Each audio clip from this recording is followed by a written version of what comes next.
இவ்விதமாக வானமும் பூமியும் அவைகளின் சர்வசேனையும் உண்டாக்கப்பட்டு தீர்ந்தன. தேவன் தாம் செய்த தம்முடைய கிரியையை 7ஆம் நாளிலே நிறைவேற்றி தாம் உண்டாக்கின தம்முடைய கிரியைகளை எல்லாம் முடித்த பின்பு 7ஆம் நாளிலே ஓய்ந்திருந்தார்.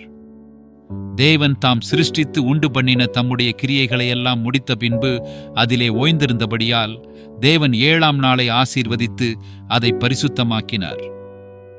தேவனாகிய கர்த்தர் பூமியையும் வானத்தையும் உண்டாக்கின நாளிலே வானமும் பூமியும் சிருஷ்டிக்கப்பட்ட வரலாறு இவைகளே. நிலத்தினுடைய சகலவித செடிகளும் பூமியின் மேல் இன்னும் உண்டாகவில்லை, நிலத்தினுடைய சகலவித பூண்டுகளும் இன்னும் முளைக்கவில்லை. ஏனெனில் தேவனாகிய கர்த்தர் பூமியின் மேல் இன்னும் மழையை பெய்ய பண்ணவில்லை, நிலத்தை பண்படுத்த மனுஷனும் இருந்ததில்லை.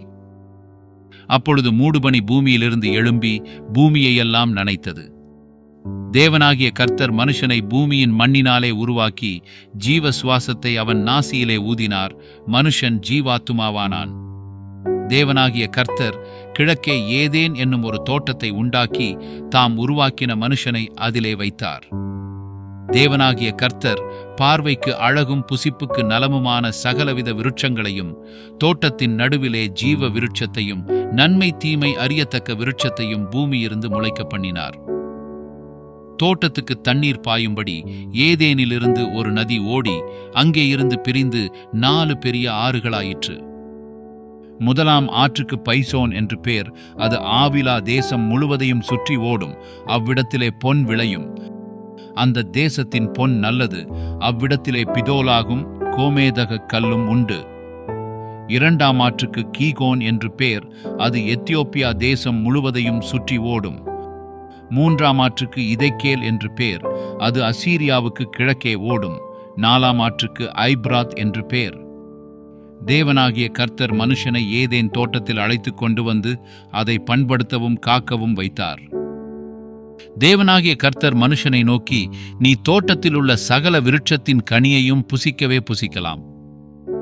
ஆனாலும் நன்மை தீமை அறியத்தக்க விருட்சத்தின் கனியை புசிக்க வேண்டாம்.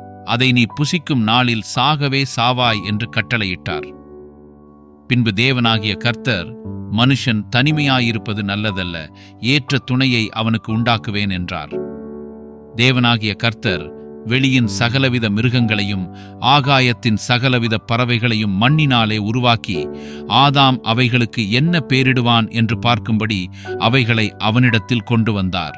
அந்தந்த ஜீவ ஜந்துக்கு ஆதாம் எந்தெந்த பேரிட்டானோ அதுவே அதற்கு பேராயிற்று. அப்படியே ஆதாம் சகலவித நாட்டு மிருகங்களுக்கும் ஆகாயத்து பறவைகளுக்கும் சகலவித காட்டு மிருகங்களுக்கும் பேரிட்டான். ஆதாமுக்கோ ஏற்ற துணை இன்னும் காணப்படவில்லை. அப்பொழுது தேவனாகிய கர்த்தர் ஆதாமுக்கு அயர்ந்த நித்திரையை வரப்பண்ணினார். அவன் நித்திரை அடைந்தான். அவர் அவன் விலா எலும்புகளில் ஒன்றை எடுத்து அந்த இடத்தை சதையினால் அடைத்தார். தேவனாகிய கர்த்தர் தாம் மனுஷனில் எடுத்த விலா எலும்பை மனுஷியாக உருவாக்கி அவளை மனுஷனிடத்தில் கொண்டு வந்தார். அப்பொழுது ஆதாம், இவள் என் எலும்பில் எலும்பும் என் மாம்சத்தில் மாம்சமுமாய் இருக்கிறாள். இவள் மனுஷனில் எடுக்கப்பட்டபடியினால் மனுஷி எண்ணப்படுவாள் என்றான். இது நிமித்தம் புருஷன் தன் தகப்பனையும் தன் தாயையும் விட்டு தன் மனைவியோடே இசைந்திருப்பான். அவர்கள் ஒரே மாம்சமாயிருப்பார்கள். ஆதாமும் அவன் மனைவியுமாகிய இருவரும் நிர்வாணிகளாயிருந்தும் வெட்கப்படாதிருந்தார்கள்.